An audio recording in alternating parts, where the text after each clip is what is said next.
We'll wait for a couple of more minutes.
By the way, I have compiled your attendance data. It actually took much more time than what I expected because I had to, uh, copy stuff from different sheets and then use some code actually to to put it together.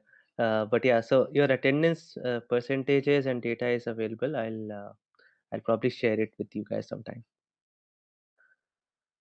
Okay, let us probably wait for one more minute.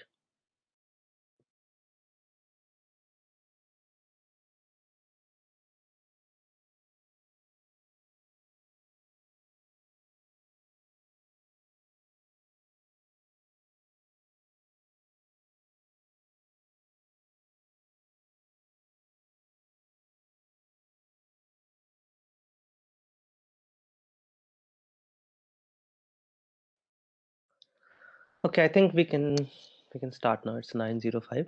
So so I think we have covered up to week 2 in the last uh oh no, what all things we covered? Yeah, we up to week 2 I guess we have covered, right? So week 3 onwards we'll start today. Okay. Week 3.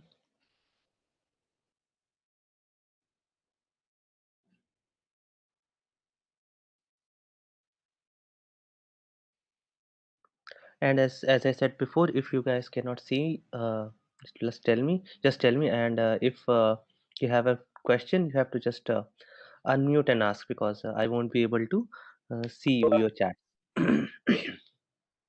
And my throat is not in the best position, so I might speak slowly and with a lower volume. Sorry for that.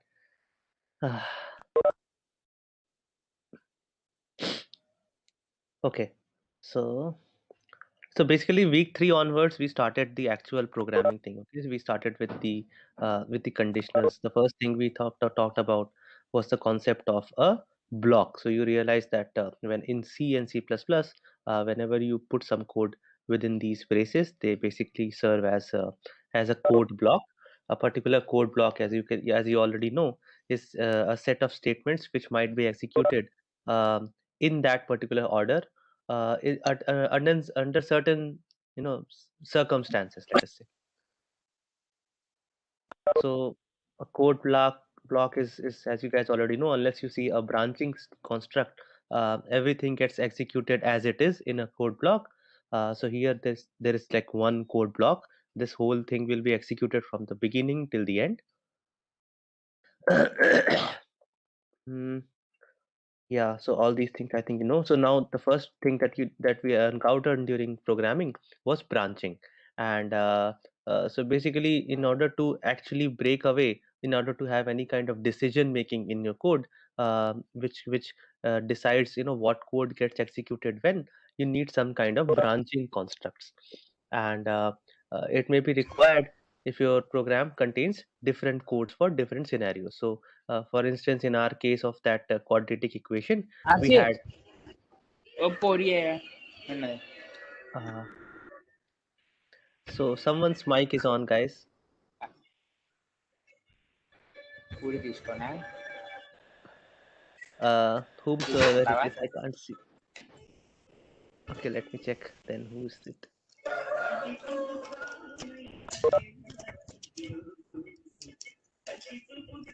Is it Rama?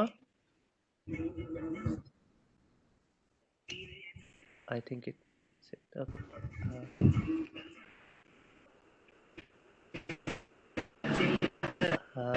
Rama? I am not sure exactly how to uh, mute people, right? There is a way in which I can mute people, right? I'm just hoping the person figured out. Okay, anyhow, so let's go back. Uh, sorry. Uh, so yeah, so basically we need some kind of branching constructs where, let us say, for different values of d, we wanted to calculate the values of root differently. So this is where you need some kind of branching. The simplest branching construct is the if construct, and you understand that, let us say, this is the place where you have put if construct. If the if construct's condition is true, some other code block is executed, and then you go back to the regular regular code, whichever code follows right after the if block.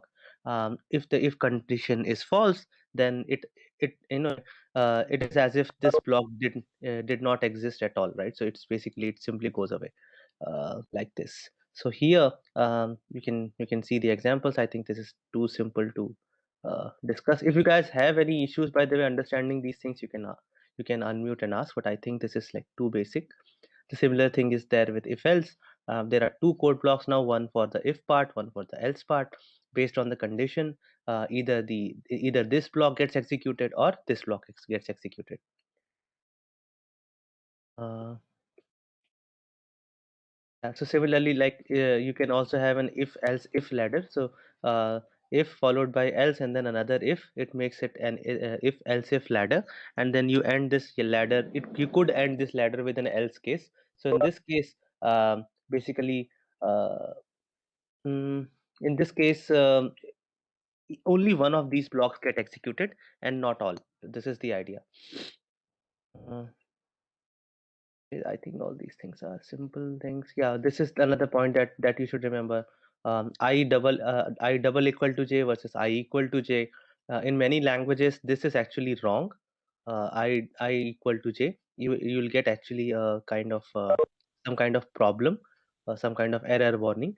But in C, this is actually a valid statement. So you have to be very careful whether you want to write I double equal to j or I equal to j. Uh, yeah. So and this is the idea that if you have a single statement in a block, you can skip the braces. And then comes the the part of precedence of operators. So basically, you have to understand these operators, these comparison operators, they usually have lower precedences. Okay, so they have lower precedences as compared to your arithmetic operators like plus or minus or star or slash. So and this is actually convenient, right? Because they have lower precedences, you can write something like this: x double equal to y by 2. Okay, you are guaranteed that y by 2 will be executed first, and then this double equal to will be executed.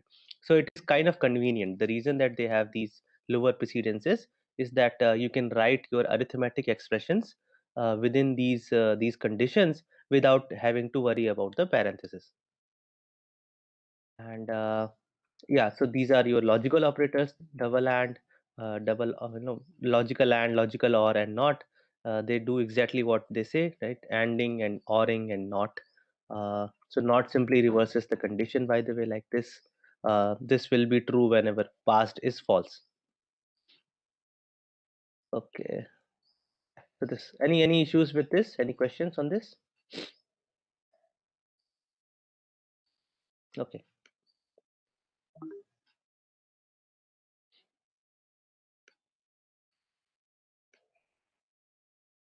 Okay, let me also check the chats. I hope there are no questions here.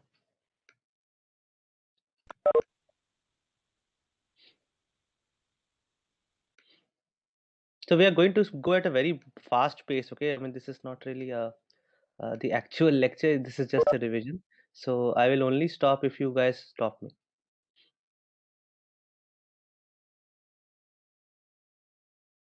Sorry.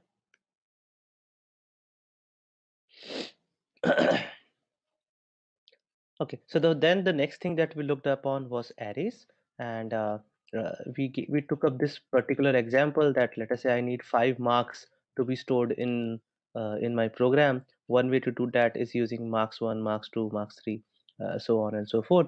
Uh, but this is not really a very very what can I say? It looks like a very ugly way of storing 5 different marks, even though what we really want to store is marks, and there are like 5 different types of marks. We have used 5 different variables. So this was actually a bit difficult, a bit what can I say, it involved a little more effort. So then we decided that these kind of things can be done using an ordered collection of individual variables, and we called that ordered collection as arrays. The indices of arrays start from 0 and it goes up to size minus 1. Okay, so that's how you get, as size is the size with which you are creating the array. um, and then in C you create arrays like this. You put a data type and then the name of the array, and then within square brackets you supply the size. Um, Yeah, so there are some issues, by the way. The exact number of the exact size of your array, it has to be a constant. That is what used to happen in the initial versions of C. But I think you guys probably already have seen that the modern compilers allow you to provide something like this, right? So basically, this size can also be a variable. But irrespective of that, whether you use a variable or you use a constant, the size of the array once created cannot be changed. Okay, so you cannot, for example, change the size of ARR later after you have done this. It will always remain size. And yeah, there is a way to initialize the arrays like this. You can put it whatever you want to put as the initial value of these elements within these braces. So now instead of having 5 different variables, we have now an array of 5. It's as far as strings are concerned. So in C, character arrays can also be treated like strings.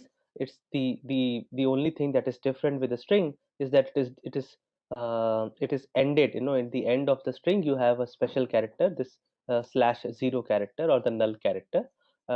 So in general, if you want to store a string of size k, the array should be of the size k plus 1 at least, because you also need one character to store the /0. Okay. Mm,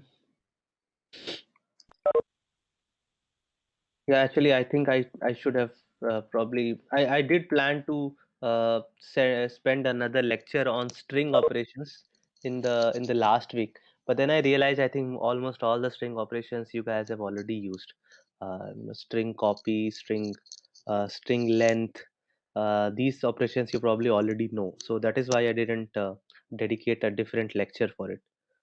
We just had a look at preprocessor directives and bitwise operators. There was another lecture that was supposed to be on string operations that I simply skipped because I thought it's too basic.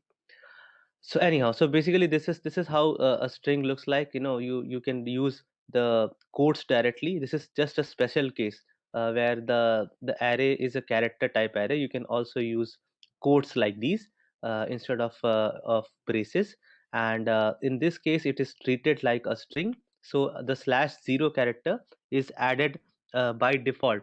Okay, you don't have to explicitly write it. It gets added by default.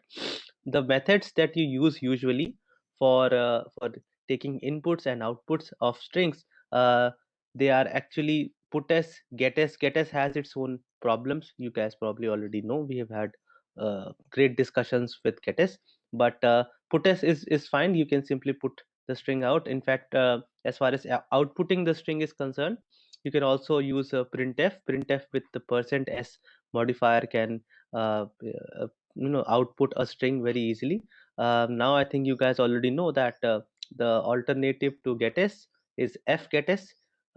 You guys have probably used it in the labs as well. um, so there is some warning that you guys already know.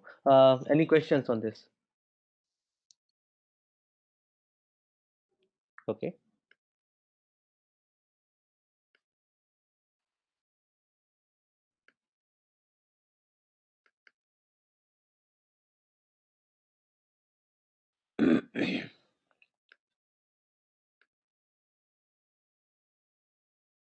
Are you guys having divisions in other courses as well, or is it like just me? I could have probably used this uh, lectures for something else, but I thought it is better to use it for revision.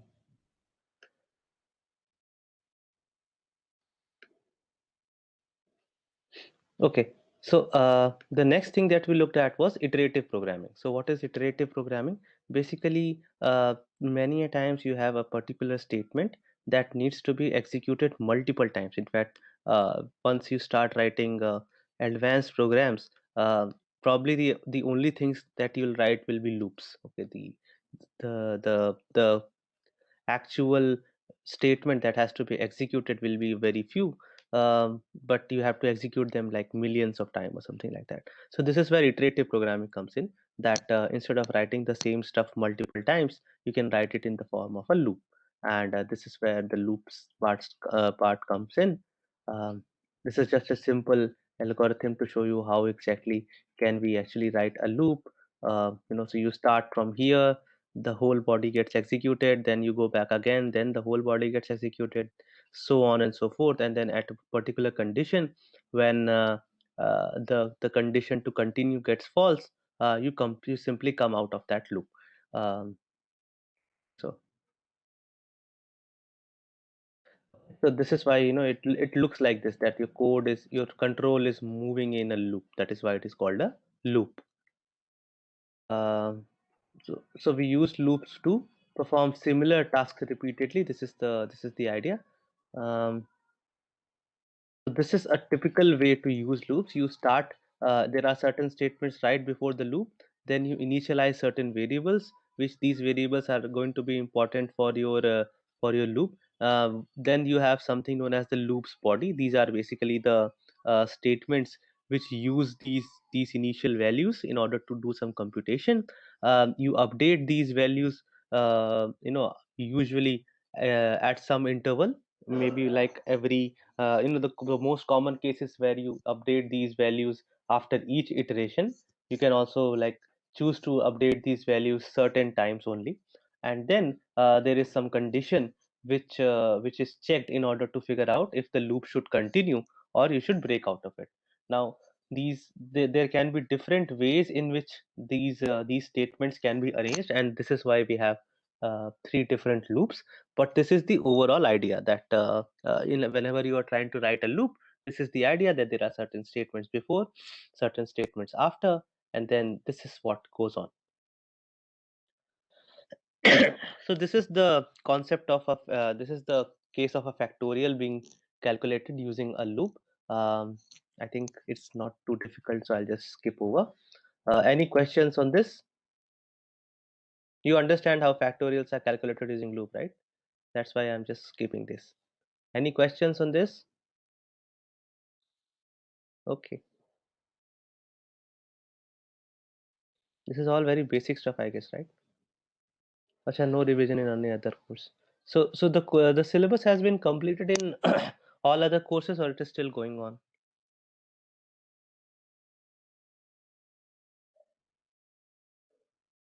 So today is maths last lecture, Okay.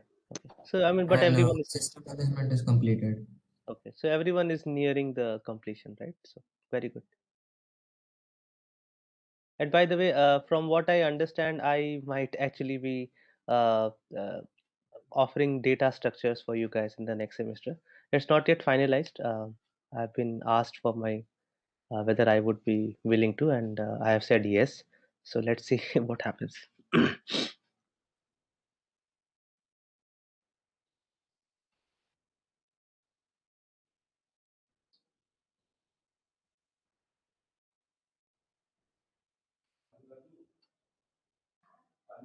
Okay, so where is that? Huh. So then we basically saw those three different variations in which a loop can be written. The first two variations that we saw was while and do while. So in while, this is what happens. Yeah, so the things that actually differ between while, do while, and for are the locations of these loop conditions, locations of where you are actually trying to update the variables values, so on and so forth.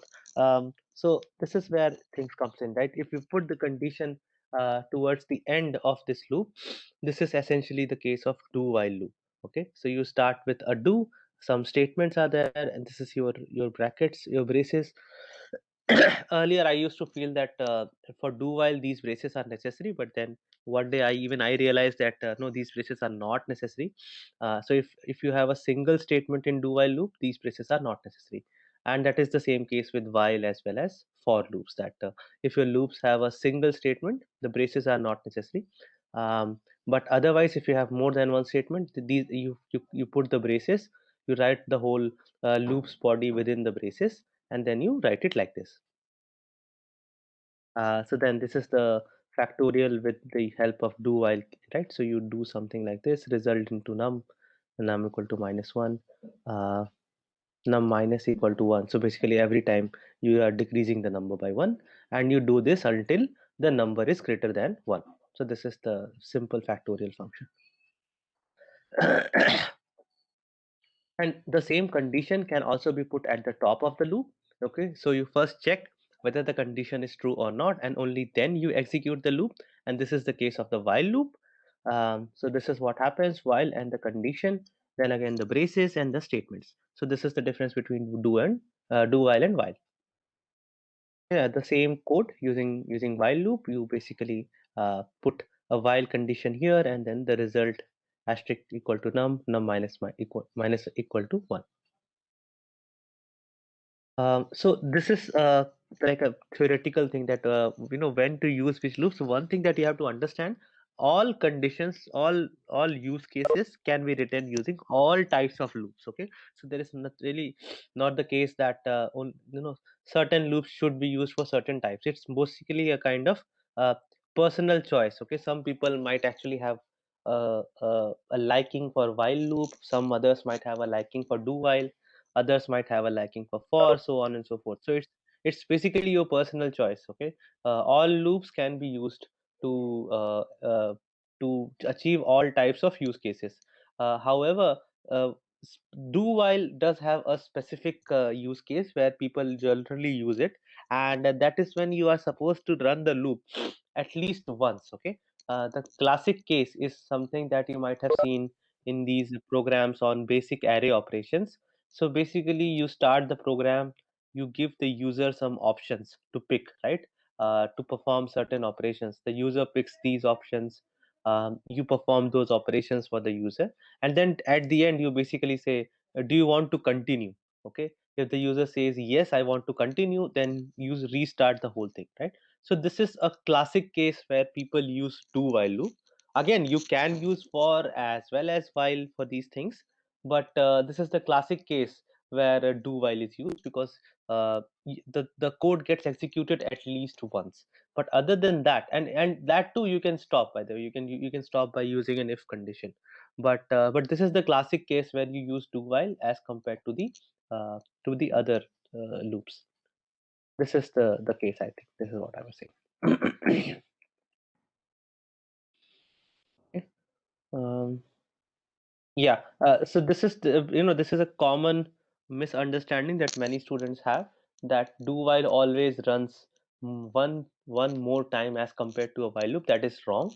The only thing that is guaranteed is that do while loop's body gets executed at least once. But if the loop conditions are written in such a way that the loop will run one or more times, then from there onwards, do while and while are exactly the same. Any queries on this?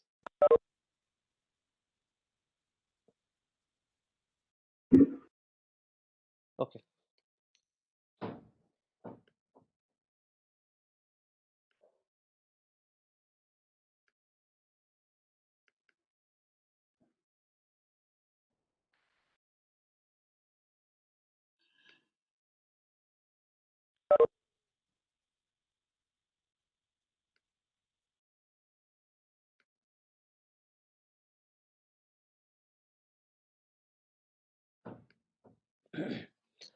So then another loop that we had to look at was the for loop. The for loop is probably the most uh, common loop that people use in C, C++, as well as in other languages. So the reason for using for loop is basically its structure. It is a very compact way to define certain things that we were supposed to do. So the three parts that were involved in controlling a loop: the initialization, the condition, as well as the update of certain variables. The for loop provides you a very compact way to write that. Okay, so you start with the initialization, the condition, and the update. These statements are basically the statements which are the body of the loop. So the initialization statement, by the way, will be executed only once. Okay, you have to keep this in mind, that it's not like the initialization will happen each and every time. It will only be executed once. The condition will be executed multiple times. So right before your control enters your body, the condition is checked. If the condition is false, your control comes out and comes here at this statement. Otherwise, the control goes in, and then once the body is executed, let us say the body's execution completes. Right after that, the update statement gets executed. So the condition and update statements are executed multiple times. The initialization statement is executed only once. Okay, so this is how the flow works,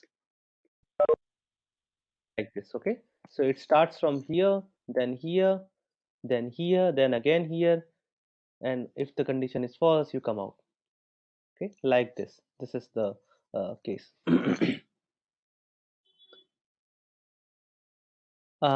So usually, like if we talk about in general sense, again, keep this in mind that these are just guidelines. You can use any of the loop for any of the use cases, but normally people use for loops where they are absolutely sure that this particular loop should run only these many number of times, right? So the typical cases, for example, are browsing through an array, or printing a number, let us say a particular value n number of times. So where you know the total number of times when the loop the total number of times the loop should run. If you know it beforehand, then usually it is good to use the for loop. But otherwise also you can use it. It's up to you. So yeah, so for example here, these are the 5 marks, right? So we already know that this loop should run 5 times. So that is why we can simply convert it like this, I equal to 0, I less than 5. And this is a common thing. Usually we start with 0 because the and we run it for less than n. Okay, this is a common practice. The reason for doing this is that if you write it like this, you can use this variable I as a index for some array, because the array indices start from 0. So over a period of time you will realize that it also becomes slightly easier. Why? Because if you start this from 1, you'll have to write I less than equal to 5. Okay, so it also saves like one character. Okay, that equal to character. So over a period of time it will become your habit that you will start your loops with 0 and it will go up to less than n, like this.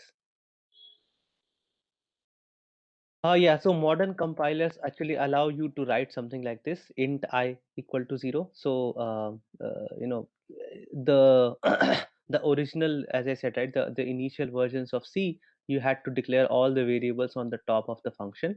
But nowadays, this is not an issue. You can declare a variable anywhere within the function. And the scope thing, so where exactly is I available? Some compilers might actually say that this is just available within this block, the block of the for, and it is not accessible outside. And some other compilers will probably say no, this is going to be accessible outside the for loop as well. Okay, what is this? Yeah, so the for loop, when it comes to for loop, both these, all these three sections within the for are actually optional. So this, by the way, is a completely valid statement where there is no initialization, no condition, as well as no update. The problem here is that in this particular case, you will have to figure out a way within the body of the for loop to end this. Otherwise this is basically a kind of infinite loop. Okay, in fact, if you leave the condition empty, by default it is evaluated to as true. Okay, and that is the only difference, let us say, between for and while and do while. With while and do while, you cannot write while and just opening parenthesis and closing parenthesis. That is not valid. You'll have to write something like while one, for example. Okay, but in for you can simply leave the condition part as empty, and by default it is interpreted as 1. Okay, so yeah, the plus plus operator, I actually don't want you guys to get confused again with these plus plus operators. uh, for now you simply assume that the plus plus operators are just a way to increase your variable from 1 to 2, 2 to 3, something like this. In fact, I'm not sure how many of you joined Avnish's lecture, but one of the things that he did tell you was that the major issue with having multiple plus plus operators in the same expression is that it becomes kind of platform dependent. How exactly is your compiler going to implement that code? So that is why usually if you just want to use these plus plus and prefix or postfix operators, please make sure that you use it uh, in its independently, so that there are no two versions of these operators within the same expression. Okay, so normally plus plus I or I plus plus is a common expression that we use with let us say for loop. Within the for loop, the update expressions are written like this. But if you want to understand, like, one of the things that you should know is something like this. um, plus plus I j, so like k asterisk plus plus I minus 1 is equivalent to something like this: I equal to I plus 1. So basically the I gets incremented first. Okay, and then its value is used. Okay, so this is basically increment then use. Plus plus I is increment then use. So it looks like this: I equal to I plus 1, j equal to k into I minus 1, right? And the I plus plus means use then increment. So it is equivalent to writing it like this. Okay, so this is the only thing you need to understand. Other than that, don't get confused with these plus plus operators. uh, you might find certain places where people try to trick you. So there are some output questions where they try to use it to trick you, but this is the general idea. If you know this part, if you simply understand this part, then I think you should be able to do well. Okay, any questions on this? Okay.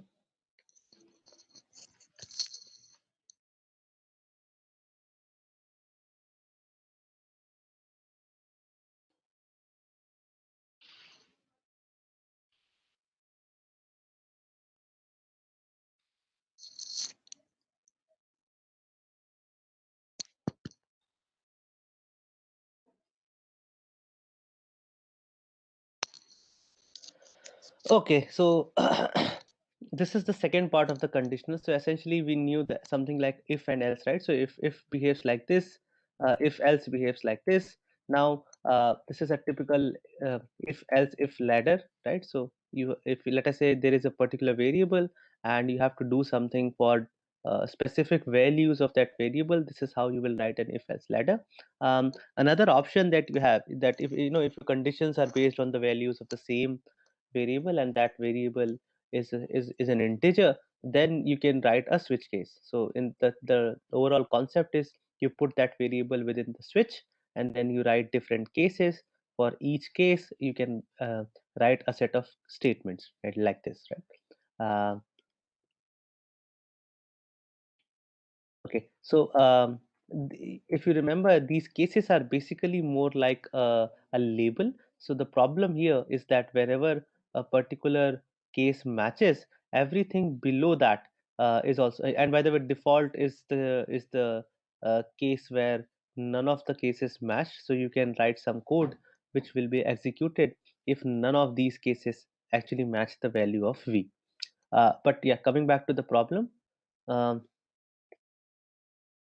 this is the problem, that because these are kind of labels within the code, once your control starts executing from one particular label, it simply keeps on executing everything after that.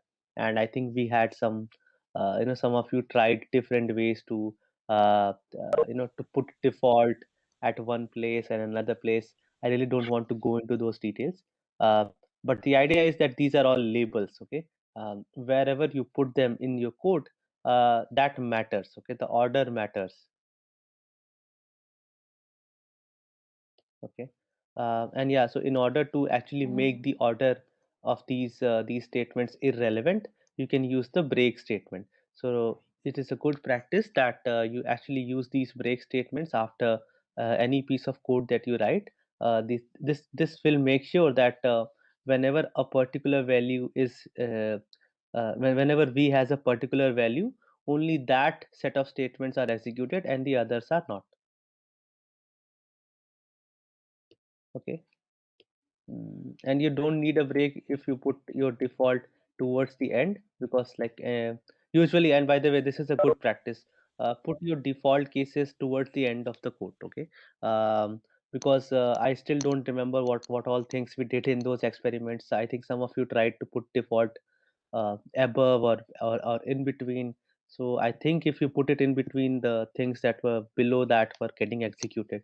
The best idea, by the way, is to put default towards the end, and then you don't need a break here. Or by the way, I put break even in default. It is a good habit to use break liberally. Okay.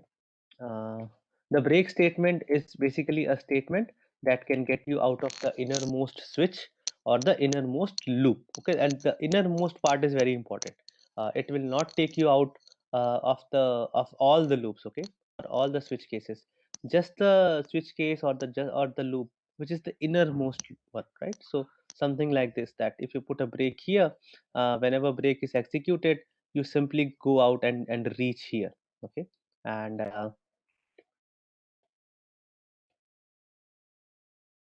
Yeah, and yeah, this is a common thing that let us say there is a piece of code that has to be executed for multiple values. Okay, then you can use the advantage of that label issue, right? So you can write something like this. So in this case, whether the value of of the variable here is 2, 3, or 4, it is the same code that gets executed because I have not put any breaks in between. So the control will simply fall from here to here.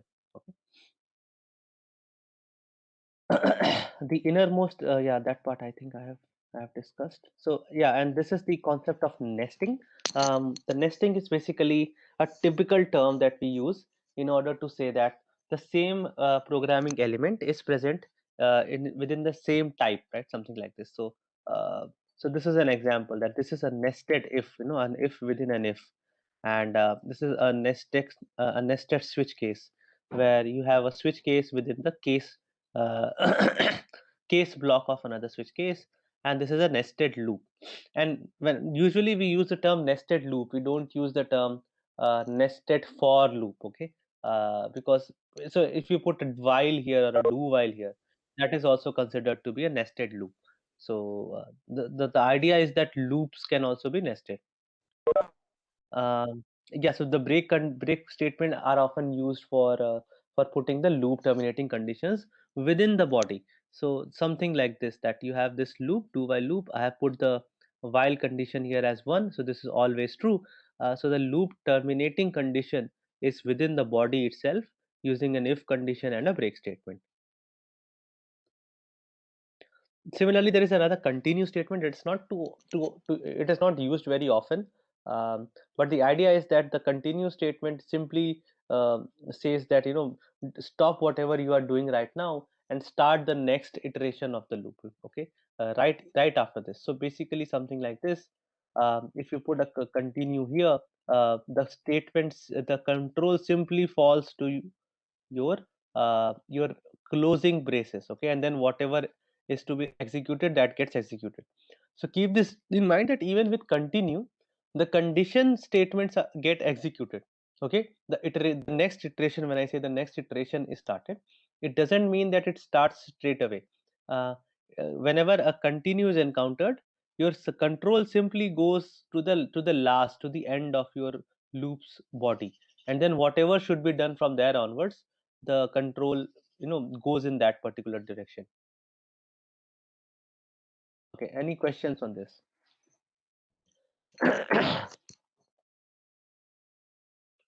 Okay.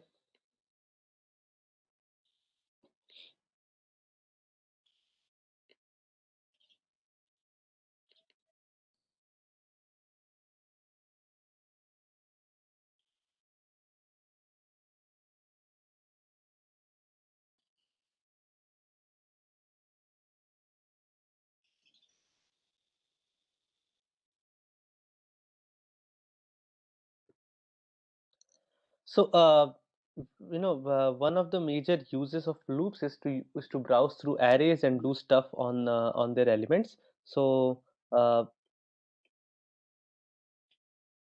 yeah, so this is the example where we said that, let us say you have some cards in your hands, and they look like this: 10k, 10 to k9 5. So essentially what you are trying to do is you're trying to sort them in certain ways, right? So basically you want to do something like this, that the 2 comes ahead of 10, and things like this. So basically this whole operation is known as the sorting operation, where you have some elements in an array and you want to put them in an increasing or decreasing order. Um, so mm, so this is all sorting. Okay. um, so there are two operations within arrays that are important, that are of importance. One is insertion and another one is deletion.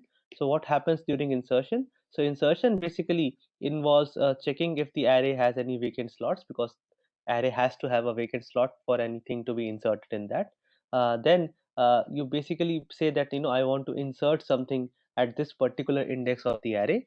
Let us say this, that index is I. So then what we do is we shift all the elements starting at index I to the end, to the right. Okay, so basically we create a space of one index, and then we insert the new value at I. So something like this. Let us say this is how your array looks like. Assume that the capacity is 5 and the current size is 4. You request an insertion of 20 at index number 1. So then I have to basically shift everything toward, and by the way, this x here means that it could be any value. I simply don't care about it. Okay, I just ignore that value. I don't care what is stored at this particular index. Okay, the size I say is 4. It means that the elements that I care about are at indices 0, 1, 2, and 3. Whatever is at 4, I don't care. So the process involves sending it from here to here like this, right? All the elements are moved towards right. So now this 13 is not really 13. I mean, basically it is kind of, I don't care about it, and then the new element gets added at this particular location. Okay, so this is how insertions work. Yeah, so it can range from 0 to the array's capacity, and this is where we said there is a difference between capacity and size. Capacity is essentially the actual number of elements that are there in your array when you created it, and size is something that differs. Okay, it can vary from 0, 1, 2 up to the capacity of your array. So there was some C code. I think by now you guys already know what this C code is. So I'm not really gonna go into that. So this is the array. This is the loop which basically shifts elements, and then this is where you go and insert the value. So deletion, similarly, what it was is that in insertion you were shifting elements to the right. In deletion, you shift elements to the left. If a particular element, the value of a particular, by the way, the array has to have some elements. If it is empty, you can't do any deletions. But otherwise, you basically tell me at removes the stuff at index I, and I just start moving elements one place to the left, starting from the index I plus 1, something like this. Let us say you want to delete the value at index 1, then what you do is something like this. You copy 13 here, then you copy 9 here, then you copy 5 here, and then you basically say I don't care, I reduce the size by 1. Okay, so this is deletion, and this is the loop which does that. Then we saw something known as the insertion sort. I don't think I gave you the code for it, right? Or I'm not sure. Uh, the idea is that at each step you divide your array into two parts. Okay, there is this division is kind of imaginary. You don't really divide your array into two parts, but what you say is that one of the part of the array is sorted, the other part is unsorted, and you have to still sort it. And what we do is at each particular step we pick one element from the unsorted part and then insert it at its correct position within the sorted part. So do I have an so this is an example. So let us say in the beginning I say that this is my array, and by the way, one element array is always sorted, right? Because it's a single element. So in the beginning I simply say only this part is sorted and this whole part is unsorted. Then I pick the first element in the unsorted array, 20. I insert it here. By the way, it's up to you. You can also pick any other element in the unsorted array and insert it here, but the convention is that you pick simply the first one, and then you insert it here basically within this single element array. And you can see that the array, these two parts are fluid as in I can decrease the size of one to to increase the size of the other. So basically here I want to insert 20 within this array. So 20 is greater than 10, so it gets inserted here, which essentially does not require any insertions at all. Then in the next step we want to now insert 13 into this array. 13, you can see, requires inserting it in between 10 and 20. So I have to shift 20 right here. So basically what I'm trying to do here is I'm doing an insertion of value 13 at index. So essentially I first do a deletion in some ways of 13 and then do an insertion of 13 at another index, something like this. So now 13 comes in between 10 and 20. Okay, similarly now for element 9, it has to be inserted at the beginning. So all these elements are to be moved like this, and then finally again 5. So at one point, at one particular stage, your unsorted array's size will become 0, and then your whole array is sorted. So this is insertion sort. Similarly, when you want to search something within an array, one way to do that is you simply you simply start looking at the array from one end and go up to the other end. The other way is if you have, let us say, a sorted array, then you can pick something like this. You check at random at any particular location within the array what is the current value there. Because the array is sorted, you are guaranteed to know that all the values to the left of this particular index will be less than or equal to this value, and all the values to the right of this index will be greater than or equal to this value. So if you checked at a particular index I and the value is not what you were looking for, at this point of time you can figure out on what side to move, either to the left or the right. And let us say if the value of I is exactly half. Okay, you are checking at the midpoint of that array. In each step, you are just going to divide your array into two parts. Okay, the left part and the right part, and you will only go inside one of those parts. Okay, so this is known as binary search. This is the example.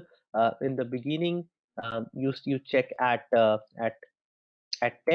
Okay, this particular index, this is 2. Because the value to be searched is smaller, you know that it cannot be at this part. Okay, it can only be possibly in this part.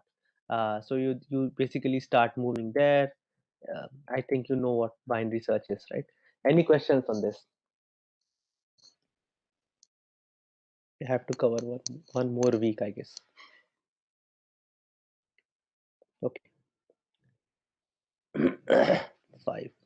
I want to cover like week 6 too today. So I have to be a bit faster now. Uh,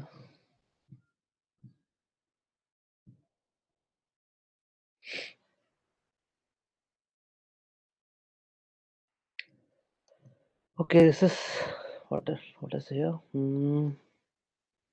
Okay, arrays.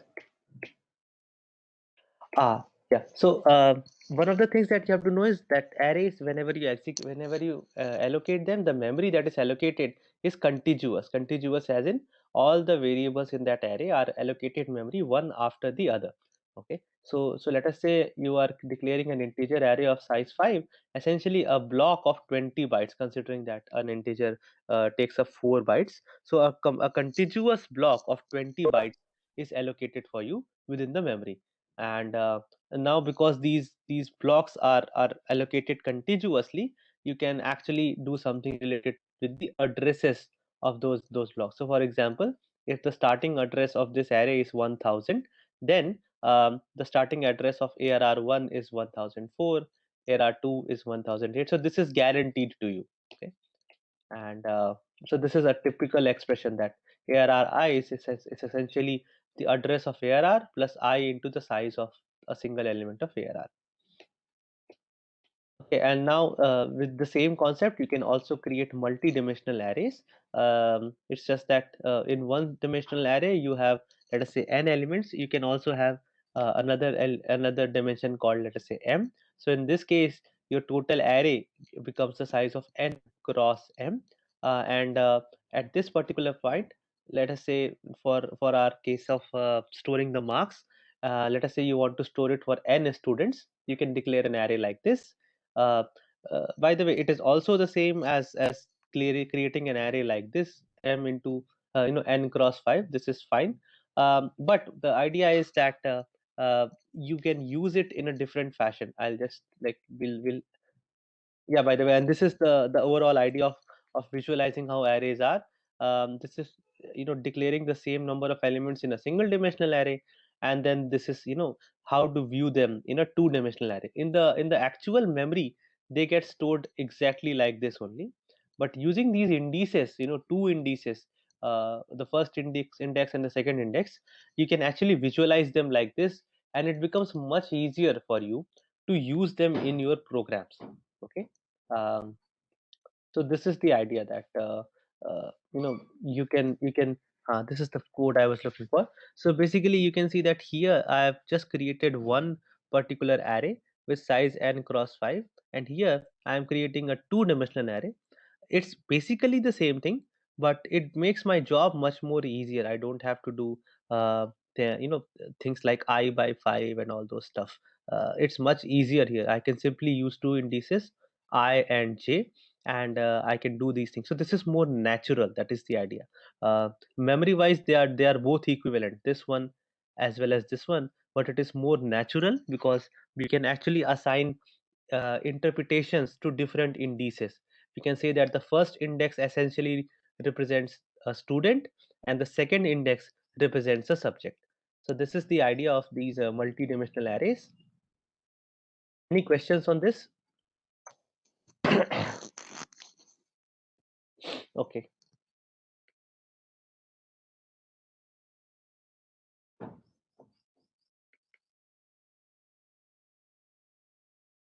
So we have to do it fast, I think. Otherwise, we'll have to leave it here only.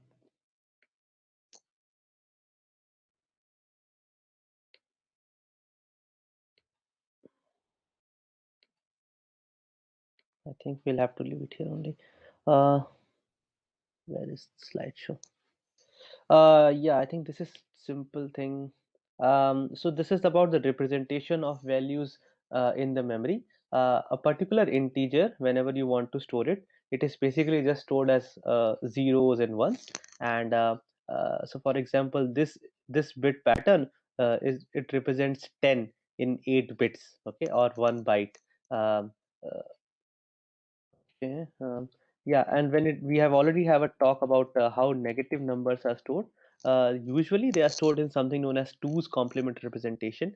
It's just that two's complement representation you'll study more on it on your course on switching theory. The idea, a more simpler version is basically the sign magnitude representation, where I say that one of the bits in this, right? So let us say the leftmost bit. If it is 0, it represents a positive number, and if it is 1, it represents a negative number. And so I am only left with 7 bits to actually store the number. One bit gets dedicated towards storing the sign. So minus 10, for example, will be represented like this. One represents minus, and then this represents 10. In the case of real valued variables, there are two different components. One is mantissa, one is exponent. Um, uh, by the way, this is not going to be a part of your exam. I will not ask these questions. It might be a bit difficult for you.